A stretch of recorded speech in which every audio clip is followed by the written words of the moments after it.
I like to draw cartoons, and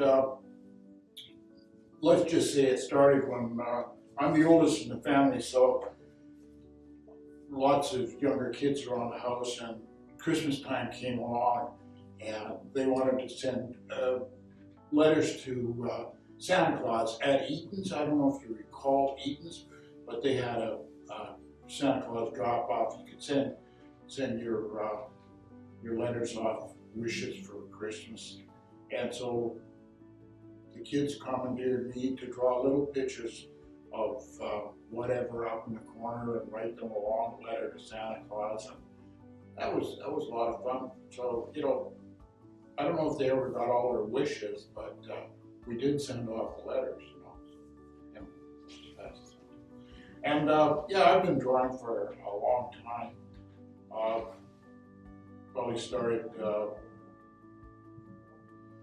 back at school to some degree. Everybody did. And I didn't make a career of it, but I always enjoyed it. So now I'm picking it up and doing it again as a hobby in my old age. But you actually even were published in magazine. Yes, actually I got published, yeah. In our RV Travel magazine, I had some. I like spot cartoons, they're easiest to do. I've tried a few comic strips. They're a little bit more difficult, but spot cartoons are easy. You can print them off pretty quick, you know, and grade them. So hopefully they entertain people. I have a question. Sure. So, were you a happy boy when you were little because your cartoon will make people laugh and a lot humor there? Well, that's actually developed, and it's nice of you to ask that question because back when I was going to school and taking some art lessons, we didn't really have the thought or the school of, say, like Disney. They didn't have any avenue of approach to teaching any of that kind of stuff. It was everybody that was interested in art was going to be Rembrandt or Da Vinci, or you know, they're going to create some great masterpiece. Well, there's a lot of room for other types of art talent, and there's a lot of wonderful illustrators out there. People that I've gone to school with that you know, made good careers out of it, but it wasn't really taught during that time period. So I was pretty happy, but I was really looking for that big canvas, and it wasn't there. It was more cartoons than anything else, you know. And you just have to work hard and pick it up on your own. Now they've got a lot more how to do books. You can go down to your favorite bookstore or catalog or Amazon and buy, but there wasn't that. You know. So yeah, but I'm pretty happy making people laugh. Yeah. How you started your blog? Because I never thought that. I thought blog is more young people's thing. I know. He's very brave in doing that, because really, as you say, this technology is difficult, more difficult for seniors to pick up than kids. You know, I always, when we run into trouble, I say, phone our great-grandchildren. You know, they're only little. They know how to do this. Little babies know how to do this.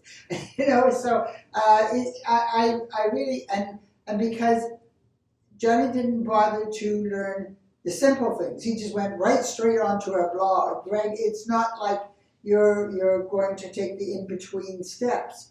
Because this morning I was helping him send an email. He doesn't know how to send an email, but he knows how to make a blog. I don't know how to make a blog, you know. So he's very brave, yeah. So with the demise of magazines and the opportunity to put spot cartoons in the bottom of magazines, if you're creative, you have to have some sort of a venue that you can put them in.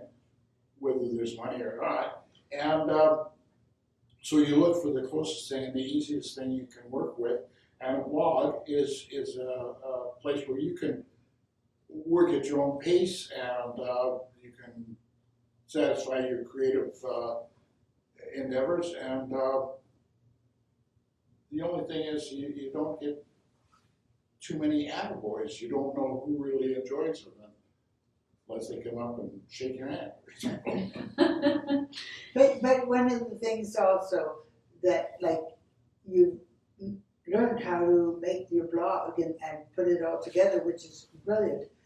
But you still want to draw your cartoons with crayons and pencils and all blue pens and all that stuff that you use to create your work. Yeah. Well, you don't want to do it like now. Young people do it on iPad, Yeah. or they do and they learn how to layer and so forth. Whereas in the very beginning when you started, Well, let's take it back to Disney and some other studios. They initially started with the two-dimensional type of animation, and then now it's progressed on to, and it's wonderful stuff, but it's progressed on to the digital area. Well, there's still a lot of people that like that process of hand drawing, creating something on paper and coloring it and watching the colors flow out of whatever media you're using, and instead of just blobbing it on with a digital process, and they find it more rewarding. And I just happen to be one of those people.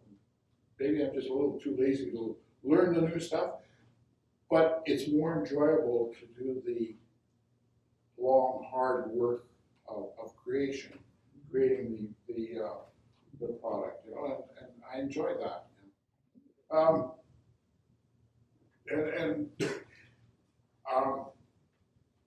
It's my mistaken identity, but because I have this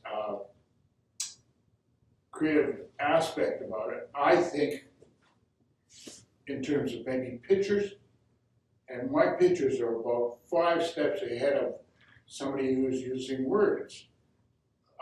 And they just don't understand what I'm talking about. But I'm thinking in themes and so in creation. Not that writers don't have their ability with words and bringing forth wonderful ideas, but the other people just can't see my pictures until I put them down on a piece of paper, or if I was working with digital process. So yeah, it's difficult sometimes to get those ideas across, but it's fun. It's a fun process. Yeah. and you have more time now that you're retired, that you Oh yeah, I used to have to get up really early to draw, so I could be really early for work. yeah. Yeah. Your mom draw? Or No, but she was very creative. She crocheted, and as I was mentioning, there's 5 of us in the family, and my mother made, the old round dining room tables. Well, she made what do you call them? Tablecloths. Yeah. Crochet tablecloths that would cover Beautiful. a whole dining room table, which would seat 8 people, and then hang down. And she crocheted for years and years and years. And one of the things, excuse me, anyways, my dad retired, and she was making Christmas ornaments. So she'd crochet around a styrofoam ball, and then she'd, I think what she did was she melted sugar and then dipped the finished product with the ball in the sugar, let it dry till it hardened. My dad would sit with a pair of tweezers and pick the styrofoam. But we have these things are our treasures now, because she made Teddy bears and snowmen and on skis.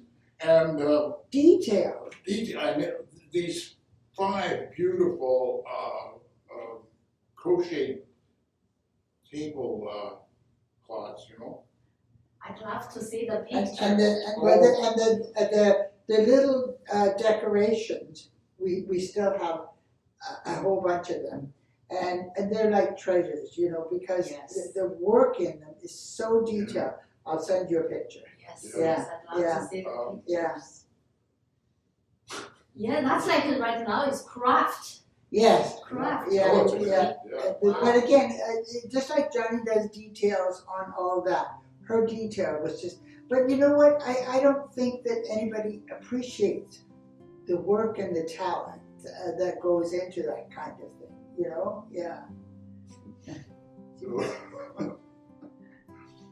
yeah, she could crochet anything, and you gotta stop the camera for this one. For Christmas, she got really going, and we all got a pair of crocheted earmuffs. You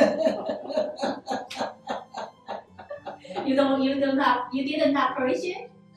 Well, can you imagine a young man wearing crocheted earmuffs? That's a good story. You have my permission to use it if you want.